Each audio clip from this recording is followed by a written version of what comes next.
Hi, my name's Tom Bogner. I'm going to read Dance in a Buffalo Skull by Zitkala Sa. It was a night upon the prairie. Overhead the stars were twinkling bright, their red and yellow lights.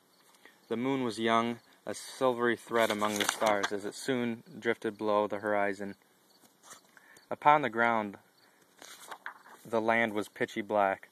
There are night people on the plain who love the dark. Amid the black level land they meet to frolic under the stars.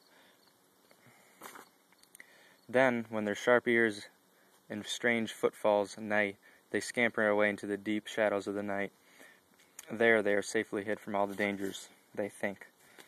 Thus it was one very black night, afar off the edge of the level land. Out the wooded river bottom gilded forth two balls of fire. They came farther and farther into the level land. They grew larger and larger. Their dark hid the body of the creature. With those fiery eyes they came on and on, just over the tops of the prairie grass. It might have been a wildcat prowling low and soft on stealthy feet, slowly, but surely the terrible eyes drew nearer and nearer, the heart of the level land. There, in a huge buffalo skull, was a gay feast and dance.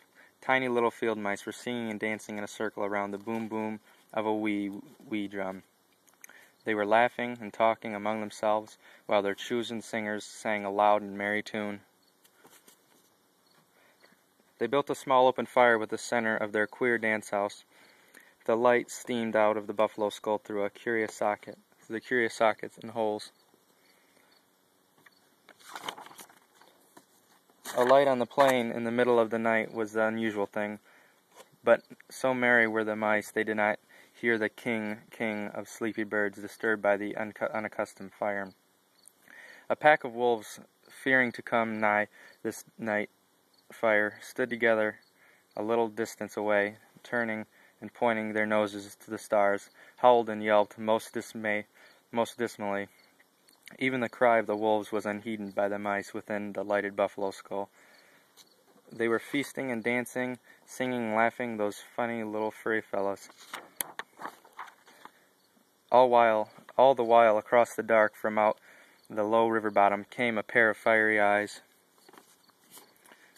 Now closer and more swift, now fiercer and glaring, the eyes moved toward the buffalo skull. All unconscious of those fearful eyes, the happy mice nibbled at dry roots and venison. The singers had started another song. The drummers beat the time, turning their heads from side to side in rhythm. A ring around the fire hopped the mice, each bouncing hard on his two hind feet. Some carried their tails over their arms, while the others trailed them proudly along. Very near, those round yellow eyes, low to the ground, seemed to creep toward the buffalo skull. All of a sudden, into the eye socket of the old skull.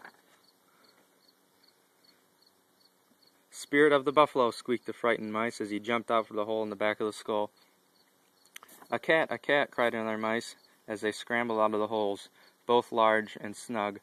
Noiseless, they ran away into the dark. Thanks.